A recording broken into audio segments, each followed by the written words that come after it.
শিশুৰ পুষ্টিহীনতা দূৰ কৰাৰ লক্ষ্যৰে কেন্দ্ৰীয় চৰকাৰৰ নিৰ্দেশ মতে চলা অভিযান ৰাষ্ট্ৰীয় পোষণ মাহ আজি লামডিঙত পালন কৰা হয়। শিশু আৰু মাতৃৰ শাৰীৰিক আৰু মানসিক বিকাশ তথা সুৰক্ষাৰ প্ৰতি লক্ষ্য ৰাখি আজি লামডিং লংকা সংহত শিশু উন্নয়ন প্ৰকল্পৰ উদ্যোগত পালন কৰা হয় এই পোষণ মাহ। শিশু, মহিলা আৰু কিশোৰ-কিশোৰীৰ পুষ্টিহীনতা দূৰ কৰাৰ বাবে প্ৰধানমন্ত্ৰী নৰেন্দ্ৰ মোদীৰ নিৰ্দেশক্ৰমে চলোৱা পোষণ মেলা অভিযানৰ অংশ হিচাপে আজি পালন কৰা হয়। পোষণ মাহত বহুতো গুৰুত্বপূৰ্ণ আলোচনাৰ ওপৰতে আলোকপাত কৰা হয়। শিশুৰ বাবে অকল মাতৃদুগ্ধই যথেষ্ট নহয় বুলি কৈ অন্যান্য পুষ্টিকৰ খাদ্যৰ যোগান ধৰিব লাগে বুলি কয়। ৰক্তহীনতাত ভোগা গৰ্ভৱতী মহিলাই শাক-পাচলি, ফল-মূলকে ধৰি বিভিন্ন ধৰণৰ পুষ্টিকৰ খোৱাৰ বাবে আহ্বান জনায় তেওঁ। মাতৃ এগৰাকী সুস্থ হলেহে সুস্থ সন্তান জন্ম দিব পাৰে আৰু সুস্থ শৰীৰতে সুস্থ মন বৰ্তি থাকে। শিশুৰ মূল পুষ্টি ঘৰুৱা থলুৱা খাদ্যৰ দ্বাৰা গঠিত হয় বুলি জনাই উচ্চপদস্থ বিষয়াসকলে। পোষণ মাহ উপলক্ষে লামডিঙৰ সকলো কেন্দ্ৰৰ পৰা অহা অংগনবাড়ী কৰ্মী সহায়িকা, মহিলা শিশুৰে আজি বিভিন্ন ধৰণৰ খাদ্যৰ প্ৰদৰ্শন কৰা হয়। পুষ্টিহীনতা দূৰ কৰাৰ লক্ষ্যৰে ৰাইজক সজাগ কৰিবলৈ থলুৱা খাদ্য মেলা প্ৰদৰ্শন, স্বাস্থ্য শিবিৰ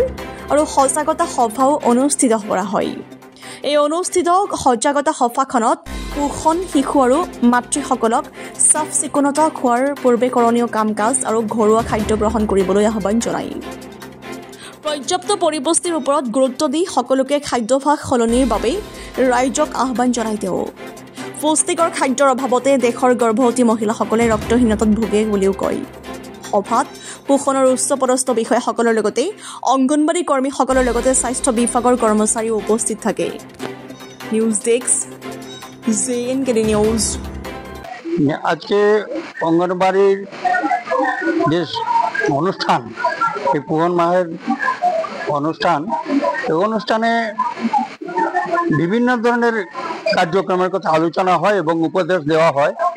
যেমন শিশুদের শরীর স্বাস্থ্য কিভাবে ভালো থাকে, পুষ্টিকর খাদ্য কিভাবে দেওয়া যায়, প্রসূতি মহিলারা কিভাবে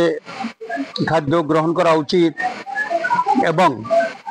শাক পাচালি যেগুলি আছে আমাদের সমাজে সেইগুলি কোন কোনগুলি খেলে মানব শরীরের জন্য ভালো হয় সেই ব্যাপারে আলোচনা এবং উপদেশ দেওয়া, সমাজকে জাগরিত করা, নেশামুক্ত সমাজ গঠন করার ব্যাপারেও আজকে আলোচনা হয়, এই সভায় আলোচনা হয়। এই ধরনের সমাজের যাবতীয় নেশামুক্ত এবং উন্নয়নের জন্য, শরীর স্বাস্থ্য সমাজ সবকিছু উন্নয়নের জন্য যেসব ব্যবস্থা দরকার সেইগুলি সম্বন্ধে আজকে আলোচনা হবে। অঙ্গনওয়াড়ির এইটাই কাজ। তাছাড়া ছোট ছোট শিশুদের বিদ্যালয়ে যাওয়ার প্রাক মুহূর্তে তাদের যে অঙ্গনওয়াড়ি সেন্টার আছে সেখানে শিক্ষা দেওয়া হয়, প্রাথমিক শিক্ষা, যাতে তারা পরবর্তীতে স্কুলে ভর্তি হতে পারে এবং স্থান নিতে পারে। এটাই বক্তব্য। অনুষ্ঠানে সিডিএস, আপনার এই ব্লকের সিডিএস আছেন, সিডিএস অফিসার, আর যারা বিভিন্ন ধরনের অফিসার এবং অঙ্গনবাড়ির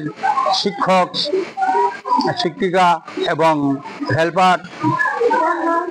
এবং হসপিটাল থেকে স্বাস্থ্য বিভাগের আশাকর্মী দেখতে পাচ্ছি এবং সিস্টারও দেখতে পাচ্ছি এখানে উপস্থিত হয়েছেন। আমি প্রথমে আজিৰ এই পোষণ মাহটো কিহৰ কাৰণে অনুষ্ঠিত কৰা হৈছে, তাৰ উদ্দেশ্য কি আৰু ইয়াৰ পৰা আমি কিমানখিনি গাঁও অঞ্চলৰ মহিলাসকলক সজাগ কৰিব পাৰোঁ বিভিন্ন দিশত, বিশেষকৈ 1000 days, 1000টা দিনৰ এগৰাকী গৰ্ভৱতী যেতিয়া গৰ্ভত সন্তান এটা স্থিতি লয়, মিনিমাম 2 বছৰ বয়সলৈকে শিশুটোৰ বিকাশৰ ক্ষেত্ৰখিনি আমি বিশেষকৈ বুজাবলৈ চেষ্টা কৰিম। আৰু লগতে আমাৰ মাজৰ পৰা হেৰাই যোৱা বিভিন্ন শাক পাচলি যিখিনি আমাৰ কুৰুচিপূৰ্ণ বা মহিলাসকলে খোৱাৰ পৰা বহুত উপকৃত হয় বা পুষ্টি পায় তেনেকৈ ধৰণৰ খাদ্য সামগ্ৰীও আমাৰ ইয়াত এখন প্ৰদৰ্শনী বা প্ৰতিযোগিতা পতা হৈছে আৰু সেই প্ৰদৰ্শনীখনৰ জৰিয়তে আমি মহিলাসকলক দেখুৱাব বিচাৰিম যাতে আমাৰ ঘৰৰ কাষতে থকা সেই পাচলিসমূহ সেই খাদ্যসমূহ আমি যাতে তেনেধৰণে ৰুচিপূৰ্ণ কৰি ৰান্ধি খাব পাৰোঁ যাৰ পৰা আমাৰ গৰ্ভত থকা সন্তানটো বা প্ৰসূতি মাতৃগৰাকীৰ এটা সুস্থ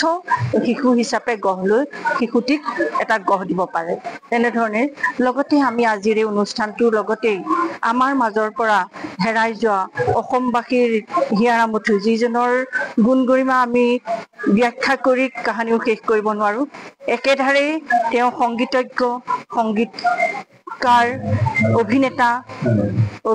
নাট্যকাৰ শিল্প প্ৰযোজক চলচ্চিত্ৰকাৰ আৰু অসমৰ নহয় ভাৰতবৰ্ষৰ ইমূৰৰ পৰা সিমূৰলৈ বিভিন্ন ভাষাৰে প্ৰায় 40টা ভাষাত 38,000 মান গীত গাই এই অসমবাসী সকলোকে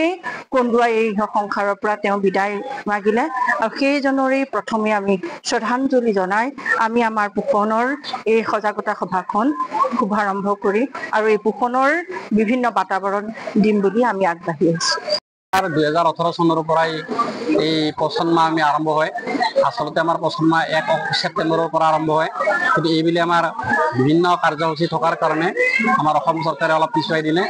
আমাৰ 16 অক্টোবৰৰ পৰা 16 ছেপ্টেম্বৰৰ পৰা